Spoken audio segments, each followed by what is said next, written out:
इमाम घोड़े से उतरे।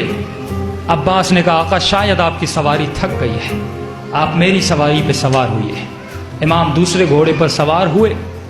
वो घोड़ा भी एक कदम बढ़ा के वहीं पे रुक गया। कहते सातों सवारियां हुसैन इब्न अली ने बदली। जब सातों घोड़े रुक गए, इमाम फरमाते, अब्बास जाकर देख इर्द गिर्द में कोई कबीला है, उससे बुला कर ला। एक कबीला था बनी असद, आज भी जाएंगे करबला में बनी असद का कबीला है, बड़ी खिदमत करते हैं ज़ाहिरों की। कबीला बनी असद आया। इमाम ने फरमाया, इस सरजमीन का नाम क्या है? किसी ने कहा शत्ते फुरात। का कोई और नाम है? किसी ने कहा नैनवा। का कोई और नाम है? का मतलब कोई और नाम नहीं है। का अपने बुजुर्गों को लाओ। एक बूढ़े को लाया गया जो चारपाई पे सवार था।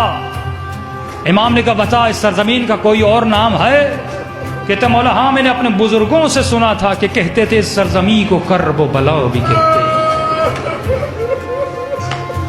इमाम फरमाते, अब्बास अपनी सवारियों को उतारो, महमलों को उतारो, खैमों को लगाओ, अब यहीं पे कयाम करना है। एक मर्तबा ये बूढ़ा कांपने लगता है, कहता है नवासे रसूल यहाँ पे मत रुकिए, क्योंकि हमारे बुजुर्गों ने कहा था जो भी नबी यहाँ से गुजरा, वो नबी हो या नबी का बेटा हो, उन नबियों ने खून के जख्म खाए थे, मत रुकिए यहाँ। इमाम फरमाते, नहीं मेरी मंजिल यही है। अब इमाम इनसे मुज़ाकरात करने लगे।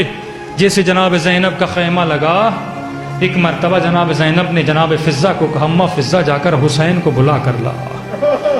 जैसे इमाम हुसैन को बुलाया गया, बीबी ज़ैनब फरमाती, भैया हुसैन ये कैसी जगह है? मुझे घुटन हो रही है, मुझे घबराहट हो रही है।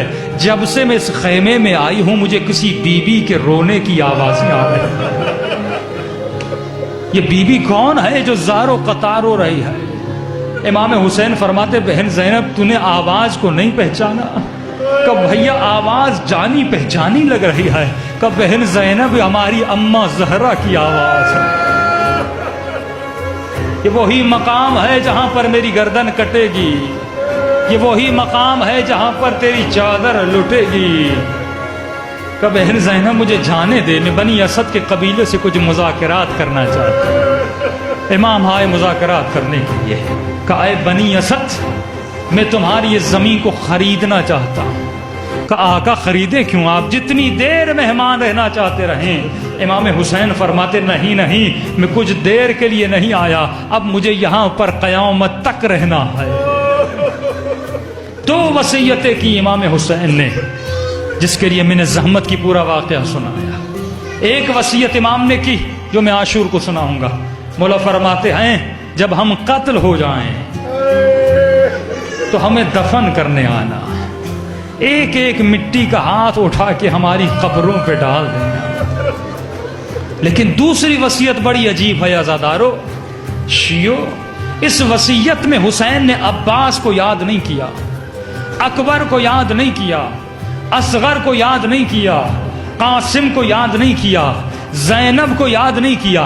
अभी करबला शुरू नहीं हुई, हुसैन ने तुम्हें याद किया। मैं कुर्बान अपने आका पे। क्या वसीयत की? कि आए बनी असद के कबीले, जब मैं शहीद हो जाऊं, दुनिया के किसी भी कोने से मेरा अज़ादार आए, 3 दिन मेरे अज़ादार को खाना भी खिलाना, पानी भी पिलाना। मैं कहूं मौला कितनी फिक्र है आपको हमारी। सकीना प्यासी है, लेकिन हुसैन को तेरी प्यास की फिक्र है, हुसैन को तेरे भूख की फिक्र है। इतना फिक्रमंद है तेरा